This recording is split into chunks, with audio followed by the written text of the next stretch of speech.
كيكة تريليتشي بالبيستاش ولا يسموها كيكة بالحليب، هي تحلية مشهورة في تركيا ودول البلقان.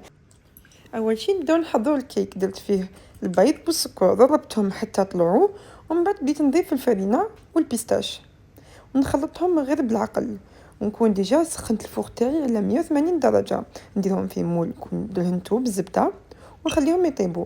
بعدها نروح نوجد السيرو اللي هو الصح في لاغوسيت تاعنا، فيه الحليب، لا كريم ليكيد ولا بيوري بيستاش، تقدروا تصنعوها في الدار الا حبيتو نديرلكم لا روسيت، وزدت لهم شويه تاع اللحظه.